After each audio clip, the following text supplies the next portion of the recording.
Making sourdough is one of the most satisfying hobbies that you can do. It never gets old.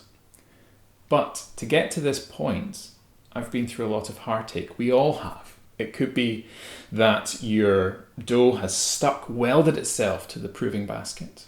It could be that you've turned it out and it's just formed this sloppy mess that you can't get back together.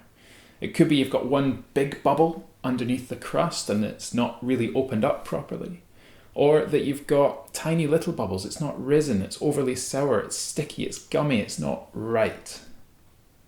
We've all been there. The common factor with all of these issues is the sourdough starter. Now, you might be able to stop your dough sticking by covering your basket in loads and loads of rice flour. It might work. You might be able to add some strength to your dough by doing extra stretches and folds during your bulk fermentation.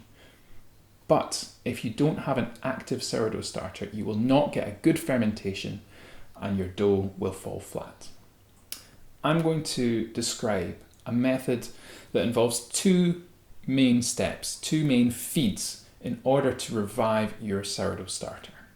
The first is to feed it with the poshest flour that you can find, and then we'll feed it with whatever flour you want that starter to be. If you want a white sourdough starter, feed that with white flour. If you want a rye sourdough starter, feed it with rye flour. It doesn't matter.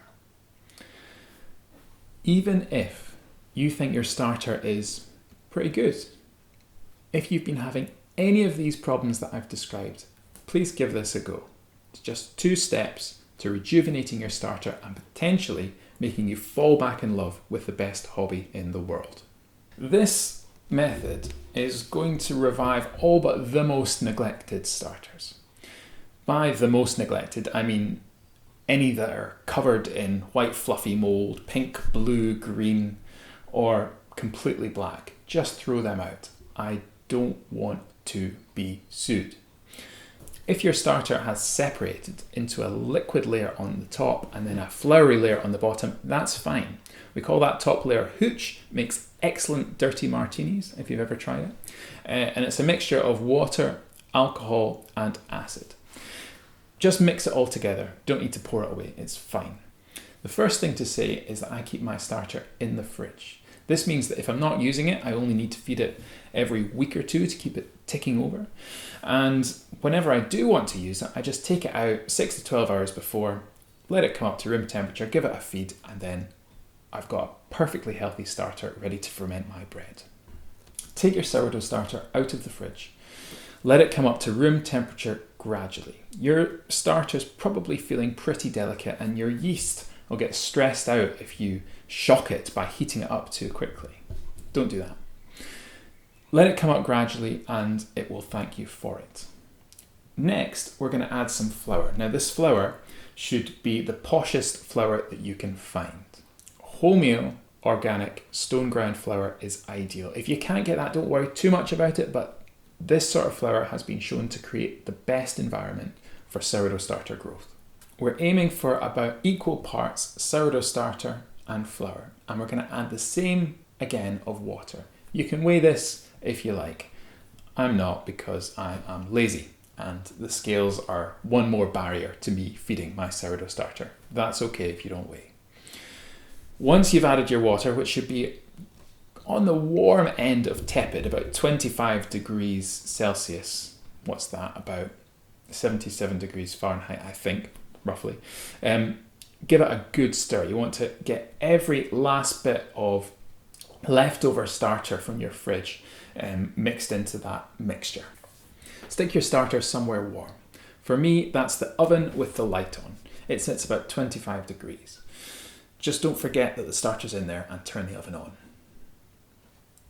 You want to leave it for about 12 hours or so, perhaps longer. A really neglected starter might take a day or 2 to spring back into life properly. And what I mean by properly is that it's sprung up by at least a third or so and then started to fall back down. I draw a little line on the side of my jar just to check how much my starter is rising. Now, the starter is not ready to use yet. You've still got a significant proportion of your old starter in there that we want to get rid of. You might be able to use it for some things like rye bread or sourdough crackers, but a kind of classic sourdough loaf, it will not quite have the potency and will probably be too acidic to use just yet. So add most of your starter to your discard pile and we're going to feed it again. This time we're going to feed it with whatever flour you want this starter to be. If you want a white starter, use white flour. If you want a rye starter, use rye flour. This time we're going to weigh our flour. This just allows us to track exactly how much it is going up the side of our jar. If we were to have too thick a dough, it might artificially rise more and we might think our starter is in better condition than it is. If we were to have a looser dough, we might be disappointed that it's risen only 1.5 times, but actually it's a super active, really healthy starter. So I like to standardize this by using equal parts flour and water. We're going to use 100 grams of each. Give it a very good stir and again, set it somewhere warm. I've put it in a warm windowsill and this time lapse is over 4 hours or so. And you can see within that time, it takes a couple of hours to get going properly, but then it springs into life.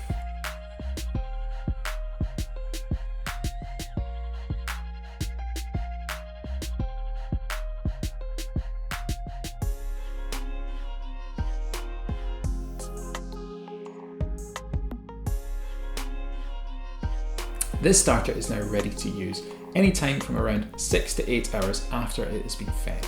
Less than that and the yeast are still dividing, are still multiplying, and so you won't get quite as good a fermentation as if you left it, even if it has reached peak size. When you use your starter, try to use most of it and keep only a little bit in the fridge at any one time.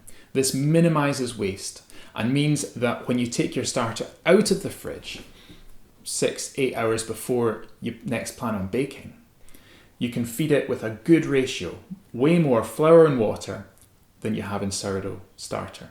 And that means that it will keep it active and it'll stop it getting too acidic. I hope you've enjoyed my little roundup on sourdough starters. I hope that this has fixed whatever problem that you've been having. If you are still, despite this, getting your dough stuck to your proving basket or it's becoming a pancake when you tip it out, I would recommend a couple of things. The first is to watch my incoming videos. Second is to buy my book. But thirdly, in the interim, what I would suggest is a little bit more stretching and folding. That is maybe 3 or 4 times during your bulk fermentation. And the other thing is to warm up your bulk fermentation. Keep it as warm as we have been having our sourdough starter in this video, about 25C or 77F. I hope that helps. Let us know what you think of the videos. Please subscribe, that is really helpful. And if you have any ideas, any suggestions for what we can do in the future, I would be delighted. Thank you.